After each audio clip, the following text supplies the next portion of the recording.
예, 기재위 간사 유성글 의원입니다.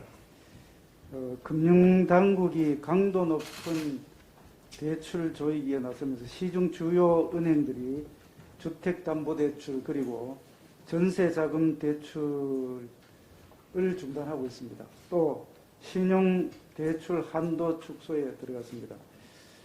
이에 당장 이사를 앞두고 있는 진짜 급전이 필요한 실수요자들이 은행에 몰리면서 이른바 패닉 대출 현상까지 벌어지고 있습니다. 그야말로 한 번도 경험하지 못한 일, 이렇게 좀 과감하게 표현해서 원시적이고 과격한 정책이 어디에 있나 싶을 정도입니다. 온라인상에서는 대출도 배급받듯이 정부가 결정하는 사회주의 나라가 되었다.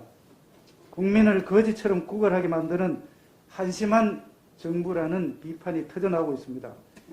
잘못된 부동산 정책으로 집값, 전세값 다 올려놓고 이제는 대출까지 조이면서 서민들은 수억씩 뛴 전세비를 어디서 도대체 구하란 말입니까? 전 국민에게 현금 살포하듯이 나랏돈 펑펑 쓰던 정부가 이제는 가계부채 관리하겠다고 나서고 있습니다. 가계부채를 1,800조 이상 넘게 만든 원인을 제공한 사람이 도대체 누구입니까? 이 정부 아니겠습니까? 가계부채 급증은 오른 집값에 벼락거지 면하려고 또 전세자금 마련하려고 하는 그런 결과입니다. 가계부채 관리가 필요하다는 점은 충분히 이해를 합니다. 그렇지만 자영업자, 서민, 실수요자들에게 피해를 주는 그런 정책은 절대로 있어서는 안 되겠습니다. 대출조에서 무작정 가계대출 총량 줄이기에만 매달릴 것이 아니라 서민들이 피해가 없도록 정교한 정책 접근이 필요하다는 말씀을 드립니다.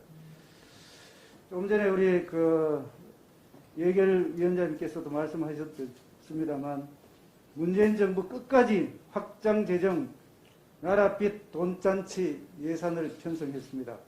내년 예산은 604조 4천억 원, 당군 이래 최대 정부 예산안이 국회에 제출되었습니다. 본 예산 대비 증가율이 8.3%나 되는 대규모 적자 예산입니다.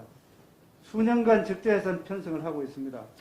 나라 살림 운영이 이제 완전히 적자로 만성화되고 있습니다.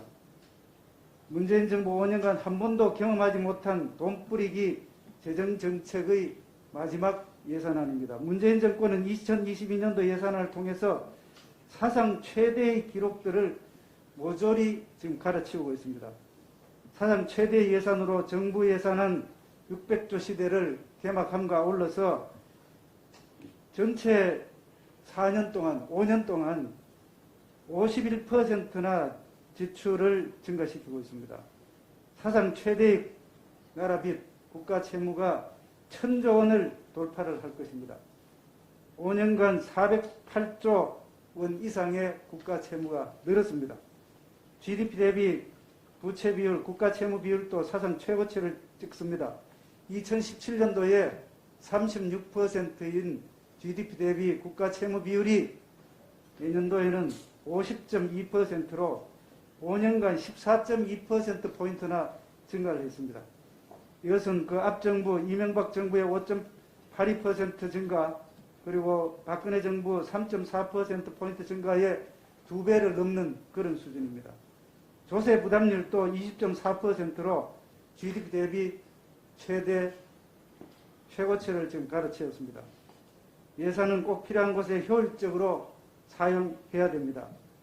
국민의힘은 대선용 예산을 반드시 샅샅이 걸러내고 예산이 방만하게 쓰이지 않도록 철저히 관심을 가질 것임을 분명히 밝힙니다. 이상입니다. 예.